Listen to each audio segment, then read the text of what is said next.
গেল ১৯শে জুলাই বিকেলে কোটা সংস্কার আন্দোলনের সময় রাজধানীর বসুন্ধরা এলাকায় গুলিবিদ্ধ হন আবু জাফর। আহত অবস্থায় তাকে ভর্তি করা হয় রাজধানীর একটি হাসপাতালে। সন্ধ্যায় মুঠোফোনে এক ব্যক্তি কল করে আবু জাফরের মাকে জানান আবু জাফরের পেটে গুলি লেগেছে। জামালপুরের মেলান্দহ উপজেলার পশ্চিম শ্যামপুর এলাকায় রেললাইনের পাশেই ভাঙা এক ছোট্ট বাড়ির উঠানে ছেলেকে হারিয়ে শোকে ভেঙে পড়েছেন মা সুফিয়া বেগম। বড় দুই ছেলে, স্ত্রী, সন্তানসহ আলাদা থাকলেও বিধবা মা সুফিয়া বেগমের ভরণ পোষণের দায়িত্ব এড়াতে পারেননি ছোট ছেলে মোহাম্মদ আবু জাফর শেখ। মায়ের একমাত্র অবলম্বন ছিলেন আবু জাফর। আর কতজন যে কাগজপাতি নিয়ে যাইতাছে, আমার অনুদান দিব করে কত কাগজপাতি নিয়ে গেলে কেউ আর খোঁজখবর যা নিয়ে গেল আর কোনো খোঁজখবর করলো না।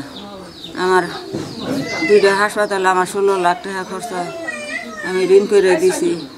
আমার বাবার আমি বাঁচানোর চেষ্টা করছি, আমি বাবারে বাঁচাইতে পারি নাই। আমার এতগুলো ঋণ বাবা হয়ে গেল চলে, আমার এতগুলো ঋণ কেউ কোনো অনুদান দিল না। আমি এখন কীভাবে চলবো? আমার মরা ছাড়া কোনো বুদ্ধি নাই। আমি ঋণ কীভাবে দিব? আমি হতাশ হয়ে পড়ছি। আমি খামু কি? আমি ঋণ দিব কীভাবে? ১৯ তারিখে আমার বাবা যুদ্ধ শুরু হয়েছিল। যুদ্ধ বন্ধ আমার বাবা গেছি, গেলে ওরা যাওয়ার সঙ্গে গুলি খাইছে। গুলি খাওয়ার পরে মানুষের ধরে নিয়ে হাসপাতালে নিয়ে ভর্তি করেছে। বাবা খালি বলছিল আমার বালা বাঁচাও বাঁচাও, আমার বাঁচাও। ছেলেকে হারিয়ে দুঃখিনী মা বারবার পারিবারিক কবরস্থানে যাচ্ছেন। ছেলের কবরের পাশে বসে আর্তনাদ করছেন।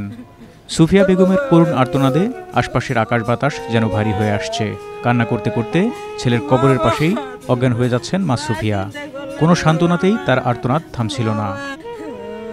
বেঁচে থাকার একমাত্র অবলম্বন সুফিয়ার পাশে এসে দাঁড়াবে কি কেউ, নাকি শুধু কাগজপত্র দেখেই আশার বাণী শুনিয়ে চলে আসবে? কে দেবে মা সুফিয়ার ছেলের চিকিৎসার জন্য করা ১৬ লাখ টাকা ঋণ?